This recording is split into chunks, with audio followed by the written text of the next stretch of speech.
Isaac Run got stuck on run. What? What did I just say?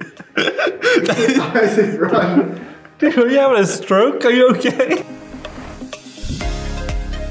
All right, folks, we're the Ridge Runners, and we're back and better than ever with a new edition of the Weekly Rundown, where we talk about all things trail and ultra running in Southeast Ohio and all the running news from the East Coast. I'm your host, the faster host, Michael Owen. And I'm the better host, Wesley Harton. This week, we're coming to you from the OVRC studio. It was a short week in the race scene, but we'll run down results from the JFK 50 miler and the Hullabaloo 50k. We'll also highlight all the running news from the East Coast and the world of Strava. And also shade thrown at the Ridge Runners from a kid on Twitter? But first, a look at the Paul Barty streak. Paul Barty got back on his Monday routine and ran 13.19 miles at 10:39 per mile pace to extend his weekly half marathon distance streak to 415 weeks. Wow, it's getting up there. It was a good thing he got his streak extender in early because it looked like Barty was gallivanting around the opera scene in Chicago all weekend. It was posted that he attended the likes of Siegfried and Trovador. Those are very, very high on my opera to-do list. Lucky. Next week, Barty will go for week 416, which is a special occasion, so stay tuned. Okay, now on to race results. The JFK 50 mile was considered the nation's oldest ultramarathon, took place over the weekend in Maryland, and conditions appeared to be a lot more challenging than typical years, with snow covering the entire Appalachian Trail segment and lining the entire towpath. Even with these sloppy conditions, the men's and women's fields were as deep as ever, and times were still impressive. Jared Hazen and Zach Miller dueled it out for almost 40 miles, but it was the Coconino Cowboy Hazen that pulled away and won with a very impressive 5 hours, 34 minutes. That's the second fastest time on this course, only behind his buddy, Jim Walmsley, whoever that guy is. With those tough conditions, race director Mike Spindler speculated what Hazen could have ran without the snow and mud. Miller ended up finishing 7 minutes behind Hazen in 5 hours, 41 minutes, but after the race, he posted this photo of his leg. Oh my goodness. Apparently he ran the entire second half of the race with a torn hamstring. Gosh, how's that even possible that he ran that fast still? Impressive. Alan Spangler from Anchorage, Alaska came in third place, 6 hours and 47 minutes, and he was a runner that was supposed to run the North Face Endurance Challenge in California that was canceled due to the California fires. That's a bummer. On the women's side, it was Katie Pallardy who pulled away late in the race to win 6 hours and 40 minutes. Former Western States champion Casey Lichtig came in second, 6 hours, 53 minutes, and Riley Brady, 7 hours, 9 minutes for third. These three ladies all moved up a position after passing 2016 JFK champion Leah Frost, who set a torrid pace and led for the first 41 miles. She ended up finishing fourth place, 7 hours, 13 minutes after falling off the pace. There were a few other interesting storylines coming from the historic JFK 50 miler. Carolyn Showalter, former 6-time champion at JFK, now 64 years old, was going for the women's record for finishing 31 times, and she did it in 12 hours and 35 minutes. Nice. Awesome. Kimball Byron, 63 years old, was aiming for his record 50th JFK finish. If you're keeping track, that means he ran in all but one JFK 50 since he was 12. Wow. Really? It's crazy. Unfortunately, it appears Byron dropped from the race at mile 38, and I hope that he comes back next year to get number 50. Sure he will. Last year, 81-year-old Tony Sermonero completed the JFK 50 in 12 hours and 33 minutes, becoming the oldest finisher in event history. Unfortunately, it looked like he too was a drop at mile 27. Next year, when the conditions are better, I hope to see Tony out there attempting another finish at age 83. And I was there last year when I saw Tony finish, and it was really inspirational seeing him battle what was tough conditions last year to finish at age 81. So I think I'll see him out there maybe next year. I have no doubt. Cool. And a couple local finishers from Athens who ran JFK were Tim Reynolds and Gabe Giordano, running together in 12 hours and 29 minutes. Congrats guys on a big finish. And if you're looking for an awesome 50 miler, the JFK is definitely recommended. The Hullabaloo 50k took place this weekend in Hendersonville, North Carolina, and this looks like a fun one. This race features a boutique mini festival that includes trail running, live music, food trucks, and camping. I was told to whisper this because this race has been a well-kept secret in Western North Carolina. Check out the race director, he looks like a wild guy. It was the South Carolina duo of Kyle Kugler and Mitch Musseter taking the top 2 spots.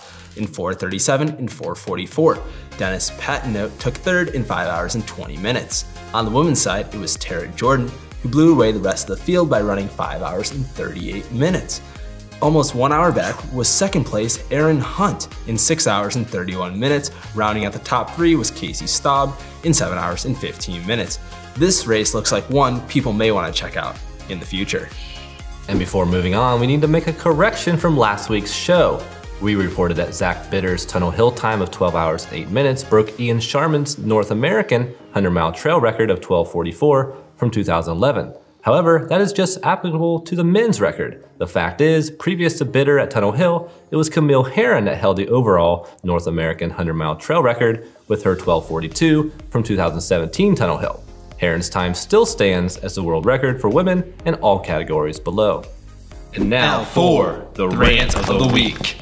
Our Rant of the Week this week is brought to you by 17-year-old Keelan Kilgore of Jackson, Ohio, who took to Twitter to throw some shade at the Ridge Runners. That's us. Claiming we left him out of last week's rundown and should have included him after his 7th place finish out of 202 runners from the Bobcat Trail Half Marathon, only being his 4th time running trails. He later used the platform to say that while we found time to include a 5K result from Canton, we couldn't include results from the local trail race he participated in at Burr Oak State Park. Okay, Keelan, and all of Ridge Runner Nation for that matter, here's a little tip.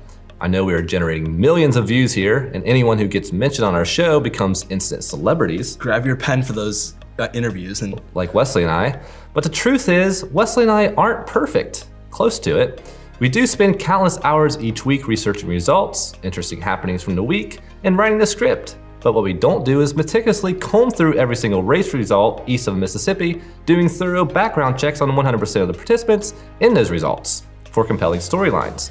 While I do find it splendiferous and fantastical that you, a 17-year-old, finished 7th place in the Bobcat Half Marathon, it just didn't catch our eye and didn't make the cut. I'm sorry that I'm not sorry. Wesley here, my good buddy old pal, informed me that he finished a full marathon at your age and then an ultra marathon when he was 18. There's a challenge for you. Might I suggest a Shawnee 50 next year? You'll be a perfect ripe age of 18, and it's a race that I spend a lot of time at. You know, like 100 plus hours that week. Perhaps that's why I wasn't keeping an eye glued to the Bobcat Half Marathon. Irregardless, you claimed we didn't cover the Bobcat race, but we did indeed cover the results of the Bobcat Marathon. We often highlight the longer distance of a race event, or else we'd have to take 2 hours each week to cover all the smaller distances, and no one really wants that. Besides, we also gave a shout out to all the locals who participated, which includes you actually. In the end, the true shout out goes to your uncle's buddy Matt Jenkins for beating you by a full 6 minutes. Can't believe you let that old man beat you. Okay, Keelan, make sure you tell your Uncle Dusty I said hi. And I look forward to meeting you when you enroll in my training class next year at OU. See ya. And Keelan, I challenge you to be a part of the next generation of OU students running ultramarathons. I think you can live up to that. Maybe. Phew, rant over. And now for our Strava Rundown, where each week we highlight all the interesting activities and achievements from all the runners across the East Coast. If you want to get noticed on the rundown, like Keelan, join the Ridge Runners Club on Strava. And what exactly are you doing this time? This is the Bowflex. Bowflex. Created this one a couple years back. Like the lifting machines? Yes. Yep, yep. Michael Walker ran the Stone Mill 50 miler in Maryland this weekend. Stone Mill or Stone Mud, based on these awesome photos of the muddy course that Michael took. Michael finished in the top third of the field. Well done. Good job, Mike. The Cute Couple of the Week award goes to Laura and Tim Hibbard. Laura turned 44 years old and the couple celebrated by running 4.4 miles. Geniuses, definitely beats running 44 miles. Tim wrote that he ran with his birthday girl, while Laura wrote that it's always nice to run with the one you love on your birthday. How adorable, guys. And didn't you win that award once? I did. Yeah, it's a good award to win. Yep. Keep trying, couples.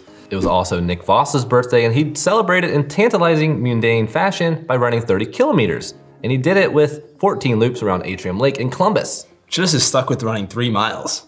Yeah, like 3.0 instead of 30 kilometers. I agree. Would have been easier. A lot easier. Quicker. Quicker.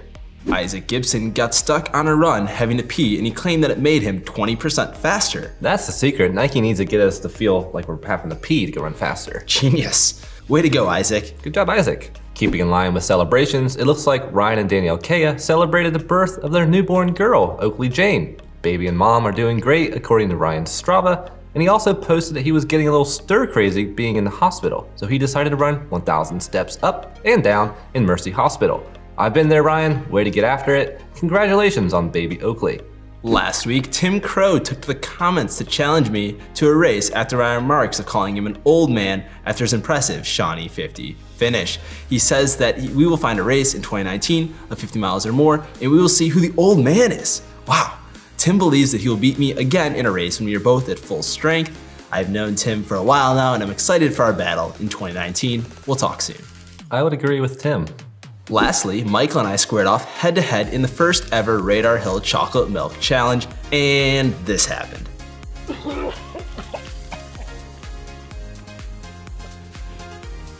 Ugh, I'd like to forget about that. Be sure to tune in to the entire challenge to see who won when we release the video on Thanksgiving Day. And now we're gonna send it out to John, who's been on the search for the missing Earl the Pearl. Hey Ridge Runner Nation, it's John here. I'm out on the trail today looking for Earl the Pearl. He's been missing from our show, and I'm on a quest to find him. Unfortunately, I've not found any sexy men on any downed logs, though I have found quite a few downed logs, but they were missing those sexy men on top. If you guys seen Earl the Pearl, give him a shout out. Tell him to reach out. Ridge Runner Nation's been looking for him. And thanks, John. Hopefully we can locate Earl the Pearl soon. And with that, thanks for tuning in to this week's Rundown from the Ridge Runners. Be sure to check back next week. We'll deliver news on nothing. There are no races next week except turkey trots. Yum. So be sure to send us all of your turkey trot results by dropping us a line on either Twitter, Instagram, or Facebook. In addition, subscribe to our YouTube channel and hit the bell below, and you'll be notified every single time we release a new video. You can also find us in podcast form on Apple iTunes and Google Play. I'm your host, the better host, Wesley Harden. And I'm your faster host, Michael Owen. And we'll see you next week on the Weekly Rundown.